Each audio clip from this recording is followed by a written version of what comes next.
today we are here to review Vikings Gone Wild. But before we do that, Well, before we do that, make sure you hit that subscribe button so you can see more videos like this one on Vikings Gone Wild. Not to be confused with the late night videos you might see of something else going wild. right? We would not have any of that. Yeah, these Vikings keep their clothes on. That's right, and there's no calypso music behind us playing. All right, so as far as this game goes, the quality of the component. Forget about the quality. It's okay. No, I wanna know. forgot. People forgive me about all the time. I want to know what the stats are on this Alright, game. So okay. tell me. All right. So Vikings Gone Wild, the board game. I believe this is based off of a video game, but I can't say that for certain. Board Game Geek rating is 7.2. Designed by Julian Vergongene. Art by Matheus Komada. Published by Lucky Duck Games. It plays 2 to 4 people.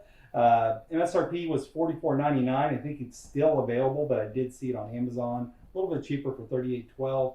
Geek Market had prices from $23 to $35. All right. So as far as the quality of components, the cards are very basic. They're kind of thin. They don't have any texture whatsoever. I don't think they're super thin. They're not that bad as far as thickness, but there's no texture to them at all. Yeah. And if you're going to play this a lot, you better sleeve them. I don't think that's any doubt. Yeah, the nicest components are the wooden barrels. And the wooden barrels look really cool. The wooden gold is kind of it's kind of basic wooden gold. But the wooden barrels look nice. Yeah, the board, there is a board. It's pretty basic. But it folds out well. I mean, we have so many folded cardboard boards that when you fold them out, they either bowed in the middle or they don't flatten well. Mm-hmm. This one does flatten well, so I got to give it a little something on that. Yeah, it's very basic. It is. From a thematics, it's very basic. It just helps organize cards and keep score. Yeah. And your player boards are super flimsy. Yeah, that's the most, I think, the disappointing part of the game is that your player boards, they could have done more with it. Yeah, all the player tokens. I'm not a big fan of the art, which we'll get to in theme, but the tokens themselves are just cardboard basic tokens. And you have one that's a small one and one's a large, and the large one really, at least in the basic game, has no purpose. It just sits there. I think maybe if you get upset, you can throw it at somebody. I think that's about it. The small one is your score marker, so it has a purpose. And then there's a first player marker that's just like it really should be the owner. You would think it would be the handle would be up, but this one has the handle down in the ground. It's the Excalibur version of it. I guess. No, Excalibur was sword down, handle up. Right, but it's still stuck in something. Well, but so was Mjolnir in Thor for the first movie. Anyway. All right, so anyway, it's either way, it looks upside down. Yeah. All right, so this is basically a deck building game. It has a board and everything, but don't let that fool you. It is basically a deck builder. Yeah, the board's just organizing the cards. It's all it's doing. Yeah, and then other than that, there's an element of attacking your opponents that's added into the deck builder. It makes it a little different than your typical Ascension. Yeah. And there's also buildings, which we'll get to when we talk about gameplay. But as far as the overall quality of the components, I can't give this more than a 6, I don't think. Honestly, thematically, I'll give it a different score. But as far as components, it's not any nicer than Catan. No, I mean, you got the wooden barrels, which... Yeah, but you got the wooden roads. Yeah, and they're not shaped as nice as those barrels are. But that's the only part of it that's nice. Yeah, no, I agree. All right, I'll say a 5.5. Yeah, I'm not excited about this. 5.5 to 6 is probably the range this is in. It's no better than that. I can do 5.5. Now, thematically, again, as I mentioned, I'm not a big fan of this art. The cartoonish look of the characters. I mean, this is supposed to be Thor, which I'll get a close-up on the screen, but he just does not scream Thor to me. He's screaming, but he's not. Kind of looks like MODOK. Yeah, I don't know. He's got a goofy face. It looks like his skin is peeling off of his mouth. I'm just not a big fan of that art. He's trying to poop. Yeah. I mean, the buildings are all right. The buildings, it almost looks like their buildings are based off of like the Imperial Settlers art style. The buildings are okay. They don't bother me, but they don't have any little people walking around or backgrounds. It's just like a little light bursts out from it. But the characterization art, I just don't care for. as far as the back, like I said, the board is so plain. It's just a black board with a few icons on it, and then the art for Drake. Now, granted, we're not going to be talking about mechanics yet, but thematically, do any of the mechanics help with the gameplay as far as theme? Do you think? I can't think of how they would. I mean, it plays out like your standard deck builder, so it's Because I don't think it does, but I just didn't know if you thought it did. No, I can't honestly give this thematically anything more than probably a 5 or 6 either. I'm probably more like a 5.5 on this one. I think I agree. I think 5.5. I'll go a little bit higher because unlike you, I do like the art style a little bit more than you do. I do like the cartoony look of it, but I can't go too high because even though the art looks good, it's very samey. It's repetitive. It's repeated a lot, and it's not like full art on the cards. It's half of the card at most, and so there's not a lot of it. But I do like the style of it, so I think I'll go with 6. All right. As far as the rule book's pretty nice. It's this is the big box that stores lots of it, so it has like multiple expansions. So what I was going to say, that's why I didn't know. Does the big box version come with some of the expansions? No, this is just compiling them. Okay, so it's like the big geeky box, right? My sister's bought I think every component of this game for me as a gift over the years. So all of it is compiled in this box. But we only played the base. We didn't play with any of the expansions. But the base, all the rules, it does suffer from the same problem as it doesn't. The rules are not compiled. Yeah, you've got several rule books in the box, all because we've not, gotten it comprehensive. Yeah, very legendary. Yes. Yeah. But they're very clean. There's a lot of empty space they actually have in the rule book, so they space it out, at least on the beginning of it. After you get into the meat of it, it's pretty page filling.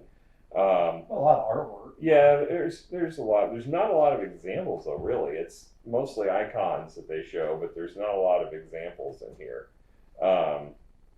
They have a nice setup, telling you how to walk you through the setup, but that's pretty much standard anymore. I didn't see any kind of mistakes looking through it that were anything significant, if there were any. Nothing that stood out. But it does its job, and I'll give it a 7.5. It does its job, does it well. Okay.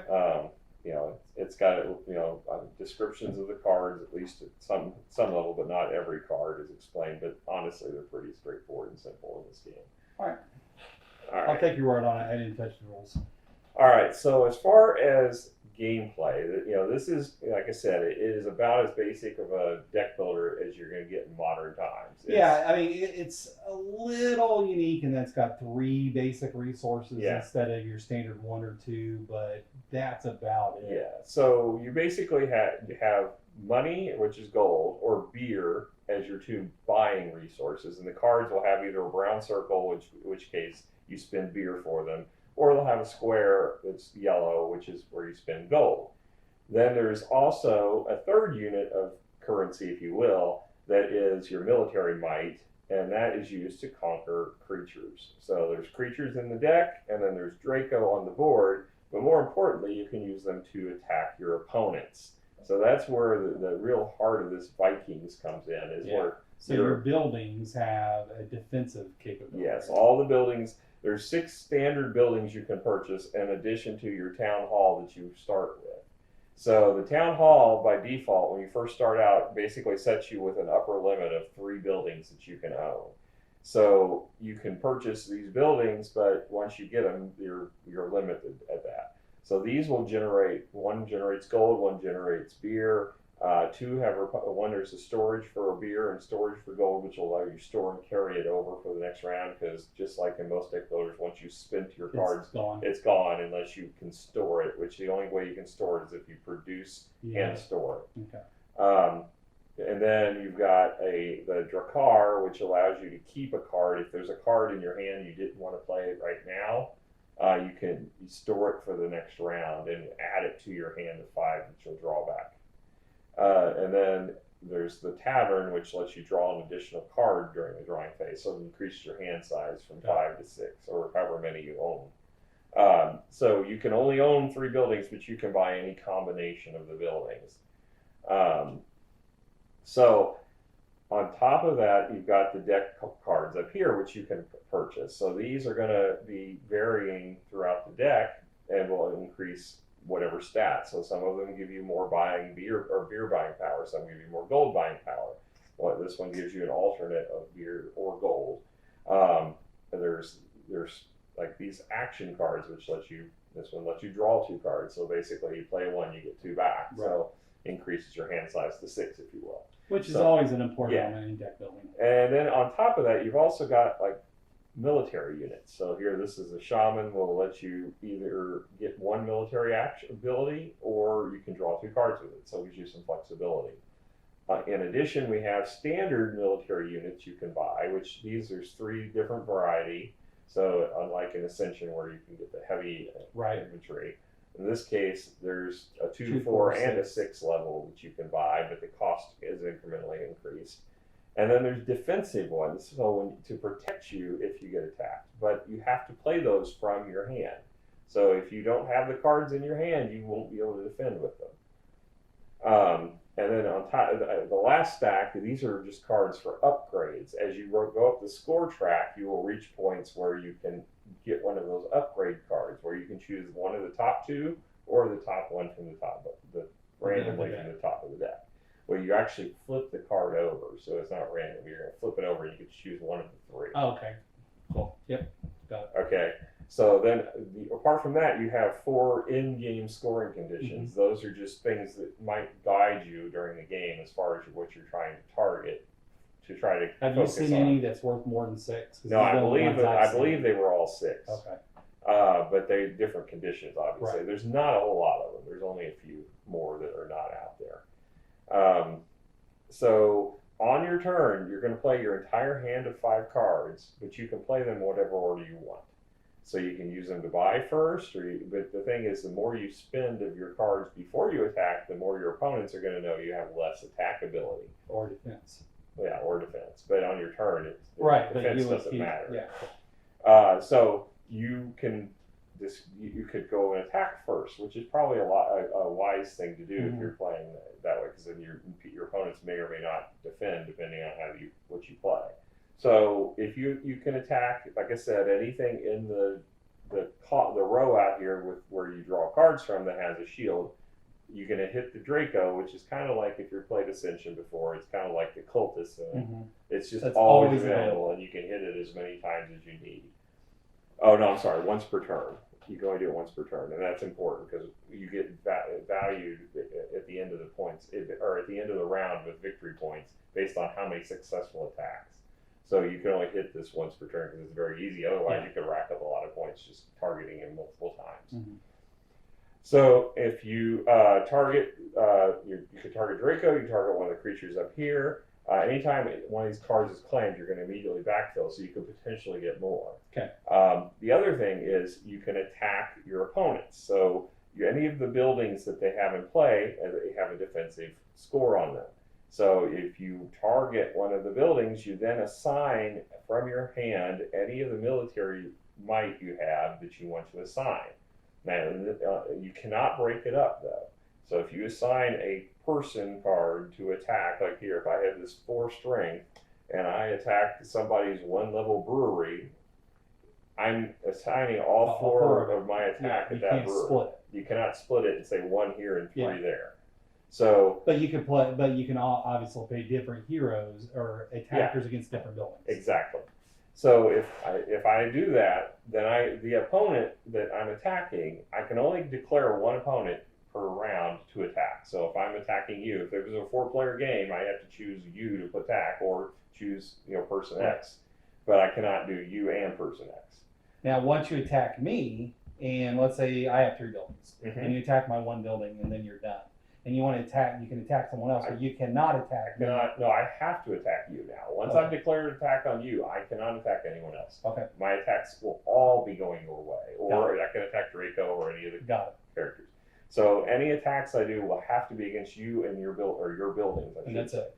So you can only attack each building 1 time, though. Right. And So I remember that. if I fail on the building, I can't attack that building. I attack another building, and that's where there's little tokens here that To you represent place that to mark that building's been attacked. So then when it's Jonathan's turn, he can't attack my same building Right. because you've already did. The other thing is these buildings, as you build them, when they first come into play, the other side of the attack tokens has a hammer on it that shows it's under construction. So while it's being constructed, it cannot be attacked. So the first round, it gets kind of a shield. Right. So after you go through an attack, if you successfully attack, let's say I successfully attacked the town hall, which gives you 2 victory points on the base one. You can upgrade your town hall, by the way, by paying the gold cost on it. There's 3 tiers of town hall. The second one lets you build 6 buildings total in your area, and the final one you can build any number of buildings, and all of the buildings will give you special abilities during the gameplay, and there is a builder bonus card, which if it's out in play, it'll give you 6 bonus points at the end. But the buildings themselves do not have any intrinsic. Right, and they just increase the ability for other people to get bonus points off. Yeah. So you're going to be counting up how many successful attacks you had, and at the end of the round, you get victory points based upon how many successful attacks you had. So sometimes it doesn't make sense to target the bigger defense buildings. You might be better off spreading your attacks out across you get more multiple. attacks. Yeah. So you can range anywhere up to 13 victory points on here for 1 to 7. Now, I never saw it, but did you, in your last playthrough of it, did you see someone hit 7 different successful attacks? I think that seems pretty hard. Yeah, it would be very difficult because you'd have to have a massive amount of cards in your hand, which would mean you'd have to buy a bunch of versions of the draw cards. Yeah. I mean, there's ways to do it, but it would be tough. That's probably why they don't have like 8, 9, 10 down here, because it's almost impossible to get that many. I mean, it's very tough. I didn't, so I can see that being really hard. Yeah. So after you evaluate your score, then you add your victory points, and if you cross any of the thresholds, there's one at 5, 12, 20 points, you get one of the bonus cards. So those are very powerful and can enhance your hand significantly for future rounds. But they go to everything you acquire in this goes to your discard pile as most standard. Pretty standard. So now, as a defender, if someone attacks you and you have one of these blue cards in your hand that will protect you, like this one gives +4, and if I were attacking with 4 attack and you had a 1 defense, if you plop that +4 down, now you have 5 defense and I have 4 attack. Unless I have a card that allows me to plop down in addition to what I already have, which you can't add more military units to it. So you play all your military at one time. Yeah, you've committed to that fight.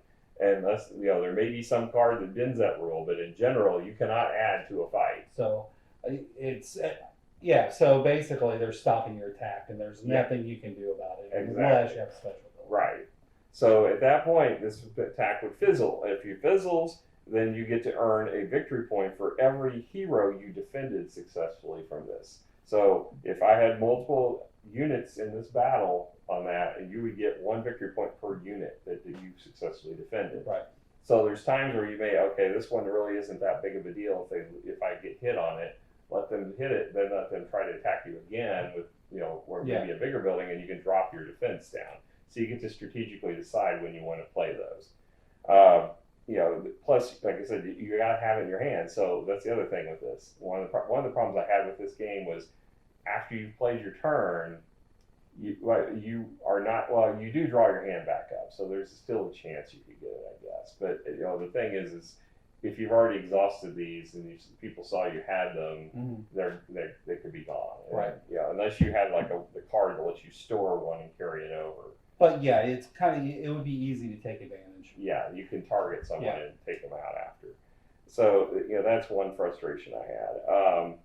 But it didn't feel like the defense was that powerful to begin with. It was more of a I don't really care if they hit me. The only things that were really bad was if somebody hit your big town hall, because they get 4 victory points for hitting it, and they get one of those special cards, that they can take as well if there's still any left in the game. So once that project's gone, it's gone. Nobody else can get any more. So that was really the only thing that was really like, I have to protect that, because the other ones were so small as far as the impact to you. I mean, they might steal a gold, they might steal a beer. That is about the worst impact. Otherwise, it's just them getting victory points. Now, there is a deficit for stealing if someone steals your gold or beer, because if you manage to fill your entire card up, at the end of the round, you get a victory point for just having it stored completely full. So you could earn a bunch of victory points potentially each round as kind of an income by having a bunch of those cards filled up. Plus, it gives you the flexibility for purchasing if you see something you just really want badly. So, all in all, it does have a lot of flexibility in the game. There's also trading. If you need currency of a specific type, you can trade 2 gold for 1 beer, 2 beer for 1 gold. It lets you exchange it either way. Or you can exchange. Looks like you can draw and discard for a gold. Yeah, I believe it's. I think it's. You can pay a gold to change out a card. So you draw and discard. I forget. We didn't use that one that much. It was. I believe that the exchange was the most common thing, because if you needed beer or gold, you could swap it out. So as far as the gameplay, it was okay. It wasn't. I didn't think it was a stellar game.